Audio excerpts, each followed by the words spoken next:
રીબડામાં એક ફરિયાદ દાખલ થઈ એમાં આરોપી પર પકડી પાડવામાં આવી છે. ચોંકાવનારી વિગતો તપાસમાં સામે આવી છે. શું આખી હકીકત? ગઈ તારીખ 5/5/25ના દિવસે અમિત ખૂંટ નામના વ્યક્તિએ રીબડા ગામમાં પોતાની વાડીમાં ગળે ફાંસો ખાઈ આપઘાત કર્યો હતો. એમના ખિસ્સામાંથી એક સુસાઇડ નોટ મળી હતી, જેમાં 4 લોકોના નામ હતા. તો ગોંડલ તાલુકા પોલીસ સ્ટેશનમાં તે સંબંધમાં ભારતીય ન્યાય સંહિતાની કલમ 108, 61(2) અને 54 મુજબ 4 વ્યક્તિઓ વિરુદ્ધ, જેમનું નામ છે અનિરુદ્ધસિંહ જાડેજા, રાજદીપસિંહ જાડેજા, એક સગીર વેની છોકરી અને પૂજા રાજગોર, એ 4ના વિરુદ્ધમાં આ ફરિયાદ દાખલ કરવામાં આવી હતી. આમાં તુરત જ એએસપી સિમરન ભારદ્વાજની આગેવાની હેઠળ પોલીસની જુદી જુદી 5 ટીમો બનાવવામાં આવી અને આ કેસ ઉપર કામ શરૂ કરવામાં આવ્યું. 6મી તારીખે સવારે આજે 2 મહિલાઓ છે એમને ગોંડલ તાલુકા પોલીસ સ્ટેશનમાં લઈ જઈને એમની સઘન પૂછપરછ શરૂ કરવામાં આવી. 6 કલાકની લાંબી પૂછપરછ પછી એ જે 2 મહિલાઓ છે એ બંને પોતાના જે કાવતરું છે એની જે કર્યું છે એ બધી કબૂલાત આપી. આમાં વિગત આ રીતની છે કે ગઈ તારીખ 2/5/25ના દિવસે રાજકોટ સિટીની હદમાં એક પોક્સો વિથ રેપની ફરિયાદ દાખલ થઈ હતી. તો આમાં 2 તારીખથી લગભગ 10 દિવસ પહેલાં એક એક્સ નામના વ્યક્તિ આ જે 2 મહિલાઓ છે એમને મળે છે અને એમનાથી વાત કરે છે કે એક વ્યક્તિને એવી રીતે ફસાવવાના છે, તમને પૈસા પણ મળશે, નોકરી પણ મળશે અને તમારી જે લાઈફ છે એ સેટ થઈ જશે. એમની સાથે સાથે જ્યારે આ બનાવ બનશે ત્યારે 2 વકીલો, જેમનું નામ પણ એ માણસે કીધું, સંજય પંડિત અને દિનેશ પાતર, એ 2 વકીલો પણ તમને તમામ સહાય આપવા માટે હાજર રહેશે રાજકોટમાં. અને પોલીસ આમાં ફરિયાદમાં ના પાડે અથવા દેર કરે તો મીડિયાને બોલાવીને એ મીડિયામાં આપશે, જેથી કરીને પોલીસ ઉપર પ્રેશર બનશે અને પછી ફરિયાદ ઝડપથી દાખલ થશે. તો તમને ગભરાવાની કોઈ જરૂરત નથી. એ 2 વકીલો જે છે એ પણ તમારી તમામ લીગલ જે સહાય છે એના માટે ઉપલબ્ધ રહેશે. તો આ રીતની જે વાત છે એ જે વ્યક્તિ એક્સ છે આ બંને છોકરીઓથી કરી. એ જે 2 મહિલાઓ છે એમની સાથે એક ત્રીજી પણ મહિલા રહે છે.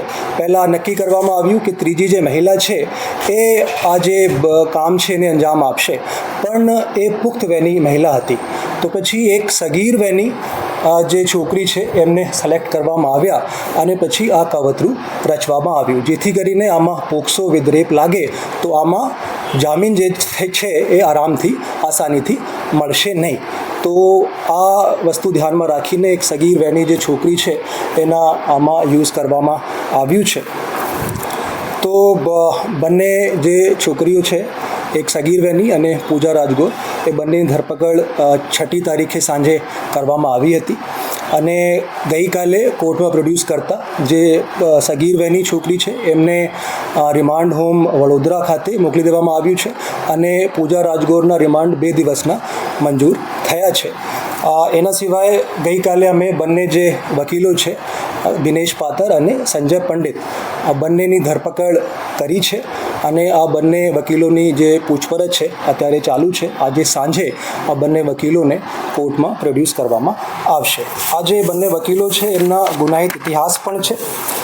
સંજય પંડિત એ રાજકોટના રહેવાસી છે. એના વિરુદ્ધમાં એ ડિવિઝન રાજકોટ સિટીમાં એક રેપની ફરિયાદ દાખલ થઈ છે 2023માં. ગાંધીગ્રામ પોલીસ સ્ટેશનમાં રાજકોટ સિટીમાં 2019માં એક એટ્રોસિટી એક્ટ હેઠળ એમના વિરુદ્ધમાં ગુનો દાખલ થયો છે. ગાંધીગ્રામ પોલીસ સ્ટેશનમાં જ 2022માં એક ફોર્જરીના કેસ એમના વિરુદ્ધમાં દાખલ થયો છે અને એ ડિવિઝન રાજકોટ સિટીમાં એક એક્સટોર્શનના કેસ સંજય પંડિત વિરુદ્ધમાં વર્ષ 2019માં દાખલ થયો છે. દિનેશ પાતર એ ગોંડલના રહેવાસી છે. એમના વિરુદ્ધમાં 2021માં ગોંડલ સિટીમાં એક છેતરપિંડીના ગુના દાખલ કરવામાં આવ્યા છે જૂનાગઢમાં મહિલા પોલીસ સ્ટેશનમાં 498A હેઠળ એક ગુનો દાખલ છે અને ગોંડલ સિટી પોલીસ સ્ટેશનમાં 2021માં એક મારામારીની ફરિયાદ આ દિનેશ પાત્ર વિરુદ્ધમાં દાખલ થઈ છે. સર, જે એક્સની વાત આવે છે, એક્સનું ડિટેલ્સ સામે આવી છે કે હજી પોલીસ તપાસના કારણે કોઈ ખાસ આ જે ષડયંત્ર રચ્યું છે આમાં એક્સનું એક ઇમ્પોર્ટન્ટ યોગદાન છે. એ વ્યક્તિ પૂજા રાજગોરના સંપર્કમાં છેલ્લા 1 વર્ષથી છે, એમને ઓળખે છે અને કેમ કે એમની ધરપકડ બાકી છે એના લીધે અમે એના નામ જે છે એ ડિસ્ક્લોઝ કર્યા નથી. સર, અનિરુદ્ધસિંહ અને રાજદીપસિંહ આ બંનેનો રોલ શું છે? એમાં તપાસ અમારી ચાલુ છે. અમે 4 લોકોની ધરપકડ અત્યાર સુધીમાં કરી છે અને જ્યારે આ એક્સ જે વ્યક્તિ છે એ પકડાશે એની પૂછપરછમાં આગળ કોણ વ્યક્તિ હતા જેણે એમને કીધું હતું કે આ કાવતરું રચવાનું છે, તો એની જે પૂછપરછ દરમિયાન પૂછપરછ પછી જ આ જે વાત છે ક્લિયર થશે કે આમાં કોણ વ્યક્તિઓ હતા જેને એમ વ્યક્તિને કીધું હતું કે આ કામ કરવાનું છે. સર, અનિરુદ્ધસિંહે સુસાઇડ નોટમાં છેડછાડ થયાનો આક્ષેપ લગાવ્યો છે. એ જે સુસાઇડ નોટ છે એમને આ સુસાઇડ નોટને FSLમાં મોકલી દેવામાં આવશે ટૂંક સમયમાં જ. જે અમિત ખૂટ છે એના લખાણ જે છે એ મળી ગયા છે અને પ્રાથમિક દૃષ્ટિએ એવું લાગે છે કે અમિત ખૂટના જ એ રાઇટિંગ છે.